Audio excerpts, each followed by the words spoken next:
Alô, Luiz Megali, maravilhoso Luiz Megali, bom dia para você e para a equipe do Café com o Jornal. Tô falando aqui do meu relógio, ó. Meu relógio, ó, chique. Um bom dia também para o Rafael Colombo. Alô, Rafael Colombo, um abraço para você e para toda a equipe do Band News TV. Os ouvintes e espectadores também aqui do Café com o Jornal, do Band News TV, perguntando o relógio, que eu incorporei, não usava relógio, passei a usar relógio e a hora não muda. Tá marcando 3 horas há mais ou menos uns 30 anos. Esse relógio era da minha avó, Dona Josefina, tem mais de 100 anos ou algo parecido com isso. É daqueles de corda, sabe? E você não dá corda? Não, eu dou, mas ele não funciona, não tem. A gente já cansou, já marcou hora demais, quase um século marcando hora, chega, não quero mais. Aí achei ele lá, reencontrei ele, disse, vou botar aqui para ficar lembrando de Dona Josefina. É uma peça muito simpática. Muito obrigado aos muitos ouvintes que me perguntaram por que eu estou usando um relógio que não informa a hora. Ele informa a hora certa quando é 3 horas, né? Às 3 horas exatamente. 2 vezes por dia ele está certíssimo. Certo. Maravilha. Quem é que usa relógio hoje em dia? Muita gente usa relógio? Ninguém usa relógio, né? Você olha para tudo quanto é lugar, tem a hora no computador, tem hora no celular, tem hora no relógio de rua. Enfim, minha gente, vida que segue. Deixa eu comentar com vocês. O noticiário hoje está xoxo ali, borocochô. É verdade que a gente tem a tendência a achar que o noticiário só não está xoxo, borocochô no dia que acontece alguma lambança, né? Como quase todo dia acontece alguma lambança no Brasil, a gente acaba se acostumando um pouco mal. Já fiz aqui comentários sobre como deverá ser tediosa a vida de um jornalista na Noruega, por exemplo, né? Acorda de manhã, a manchete do principal jornal é Festival de Orquídeas tem recorde de público, né? Idosa procura cachorro desaparecido, né? Ou na Bélgica, qual será a manchete diária de um jornal? Qual será a tensão vivida na Bélgica? Bom, a Bélgica andou sofrendo atentados terroristas, estou cometendo aqui um lapso de memória. Mas países que não passam assim por sufocos cotidianos, por grandes... Os políticos acordam de manhã e vão trabalhar, não roubam, né? A polícia fica ali no seu papel institucional, direitinho, as coisas funcionam, o serviço público, os hospitais e tal, vai noticiar o quê, né? Mas aqui não, aqui no Brasil essa efervescência cotidiana, de tal forma que chega um determinado dia, como hoje, por exemplo, você abre jornais e tal, tem nada de muito retumbante, nada de muito significativo, aí você fica ali meio desorientado. O que eu vou conversar, o que eu vou falar? Me fixei aqui em uma pequena notícia do jornal Estado de São Paulo hoje, da Beatriz Bula e Fábio Serapião, do Estadão em Brasília, lembrando que o Rodrigo Janot, o Procurador-Geral da República, prometeu na campanha dele, na qual se reelegeu ainda no governo Dilma, em agosto do ano passado, criar uma procuradoria específica no âmbito da Procuradoria-Geral da República para cuidar de corrupção. Seria a Procuradoria Anticorrupção. Ela reuniria procuradores federais especializados ou que se especializassem no combate aos crimes de corrupção, terrorismo e crime organizado.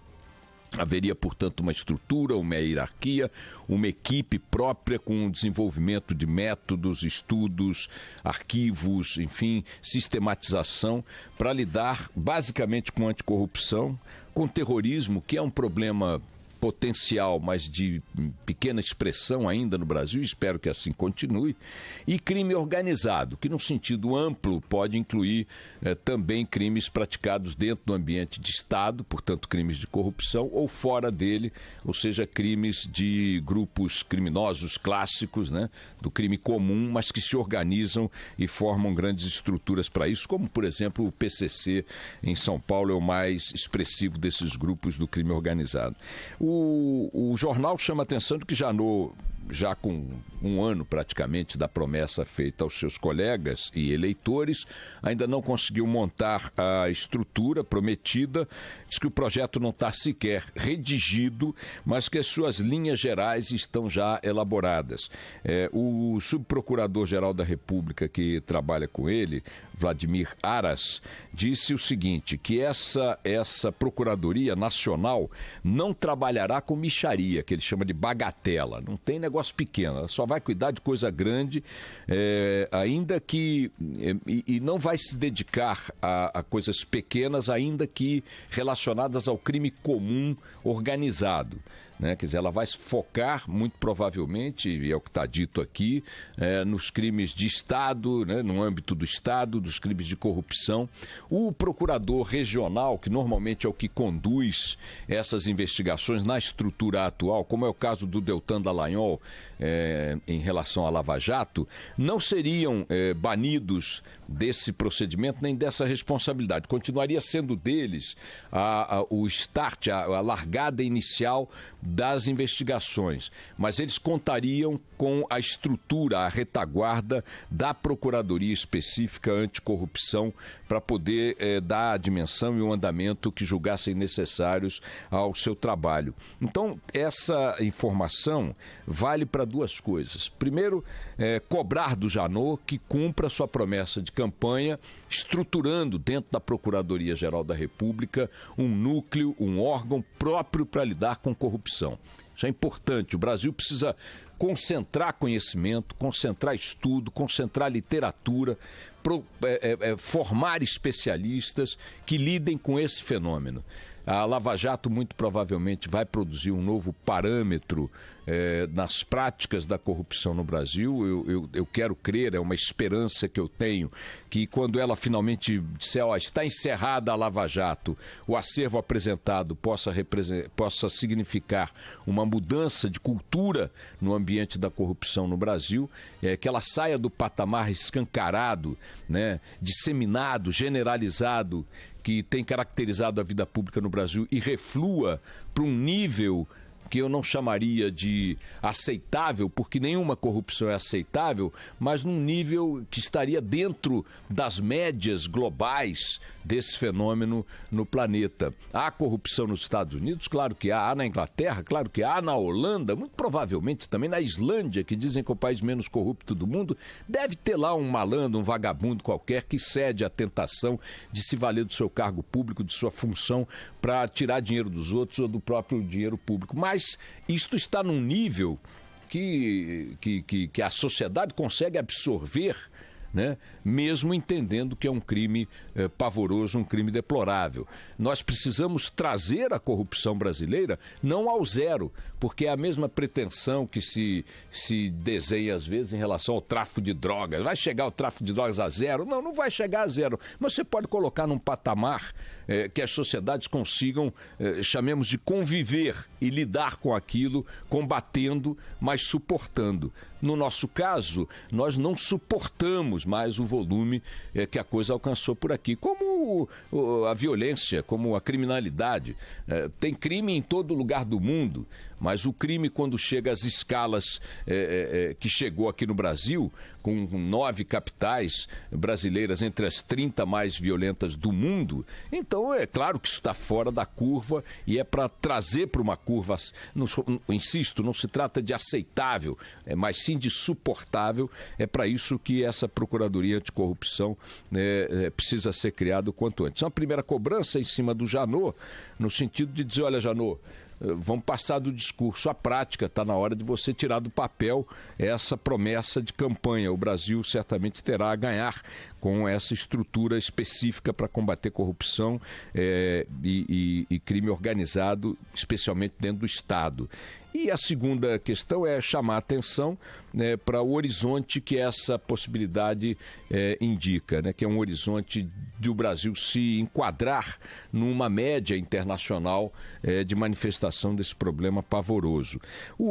Ao declarar que não haveria nesta Procuradoria trabalhos de menor monta, com bagatelas, como ele disse, o Vladimir Aras sinaliza que a coisa ali é só para peixe gordo. E é bom que seja assim. Mas eu queria botar uma minhoca, da qual já tratei ontem aqui, né, no horizonte dos possíveis peixes gordos que estão sendo cevados aí por uma realidade já instalada e que agora que as pessoas estão começando a refletir sobre isso, que é esse negócio do crime político. Não é bem o crime político, eu quero insistir nesse aspecto. O Estado de São Paulo, também o mesmo Estado de São Paulo, a reportagem do Leôncio Nossa, traz aí a informação de que 96 crimes políticos ocorreram este ano com resultados de morte. 96 pessoas morreram assassinadas em crimes políticos ou classificados como tal no país. O Observatório da imprensa, acho que hoje o Observatório do Congresso em Foco, não me lembro qual entidade, peço desculpas aí, disse ontem que só nos 2 últimos meses foram 20 os assassinados com motivação ou com relação ao ambiente político. Os números estão assustando as pessoas, especialmente depois do episódio ocorrido em Goiânia, né, no interior, ou melhor, no interior de Goiás, com o atentado que matou o candidato a prefeito. Foi o Congresso em Foco que fez esse trabalho. Ao menos 20 candidatos foram assassinados desde agosto no Brasil, candidatos a vereador e a prefeito. Eu tenho insistido aí nos bate-papos com os colegas do Jornal da Band que uma coisa é o crime com motivação política, né? Crime com motivação política. Um candidato A quer dominar os votos na cidade, o candidato B é seu opositor, se desentendem, a coisa vai perdendo, vai saindo do controle e ocorre um assassinato, né? Esse tipo de crime sempre aconteceu, está aí espalhado pela história da política e das campanhas brasileiras. O que há de ingrediente novo e que eu acho que ainda não está devidamente dimensionado nem pela imprensa, nem pelos especialistas, e que eu acho que deveria entrar no foco dessa procuradoria especializada, é o crime de organização criminosa no âmbito político, na área política, ou seja, sinalizando um projeto de grupos criminosos, do tráfico de drogas, das milícias, um projeto político desses grupos, de fincarem o pé no ambiente político para domínio de ações legislativas e domínio de máquinas públicas. Este fenômeno é novo, ainda não está claro, dentro dessa carnificina que a gente está vendo aí na campanha eleitoral, não se sabe o quanto é crime político estrito sensu, ou seja, crime de disputa de divergências partidárias, de divergências programáticas e de disputa mesmo do campo político em cada cidade, e não se sabe que cota de cadáveres corresponde a execuções praticadas por organizações criminosas interessadas em eleger seus próprios candidatos para as casas legislativas ou comandos das máquinas municipais. Esse fenômeno pode ser que esteja maior do que a gente está enxergando, e ainda que não esteja tão grande quanto tememos, ele já está instalado, e a tendência é que ele cresça. E é preciso que não as polícias locais, não o delegado local, mas algum tipo de entendimento geral, até federalizado, se debruce sobre isso para a gente impedir que esse monstro aumente, para esse monstro ganhe corpo. Vários países do mundo já enfrentaram situações do gênero com maior ou menor sucesso, mas nenhum deles, dentre aqueles que venceram esse desafio, saíram dessa briga com poucas feridas. A presença do crime organizado na atividade legislativa e nas estruturas governamentais é uma mistura explosiva, altamente explosiva, e aqui no Brasil o terreno é fértil para que isso aconteça. É bom que a gente se antecipe e comece logo a cuidar desse troço com seriedade. Vamos lá.